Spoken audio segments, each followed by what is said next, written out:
အားလုံးပဲမင်္ဂလာပါခင်ဗျာဒီကားလေးကတော့ဒါခိုင်းကားတွေထဲမှာမှဆိုချံအောက်ပိုင်းဖွဲ့စည်းတိဆောက်ထားပုံထဲမှာမှကျွန်တော် CRN အုံဒါကျွန်တော်ထွင်တက်ထားတဲ့ပုံစံလေးကိုဘုဒ္ဓအနေနဲ့ပြချင်တာဖြစ်ပါတယ်ဆိုချံ CRN အုံတွေဆိုချံ CRN Crow Wall တွေပစ္စည်းဝယ်ရတာနည်းနည်းလေးရှားသလိုဈေးရလည်းအထိုက်အလောက်ကြီးတဲ့အတွက်ကျွန်တော်တို့ဒါဒိုင်နာတိုဝေးအုံနဲ့ထွင်ထားတဲ့ပုံစံပြီးတော့ဂျပန်ကားရဲ့Crow Wall နဲ့ဖြတ်ဆက်လုပ်ထားတဲ့ပုံစံလေးကိုဒါကျွန်တော်ဘုဒ္ဓအနေနဲ့ပြပေးတာဖြစ်ပါတယ်ပြီးတော့ဆိုကြံကားရဲ့အောက်ပိုင်းဖွဲ့စည်းတိဆောက်ထားပုံကတော့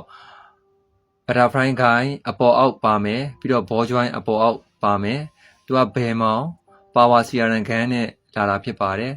မိန်လုံးတိုက်လို့ဘယ်ညာတစ်စုံပါမယ်ပြီးရင် stabilizer တန်းတွေ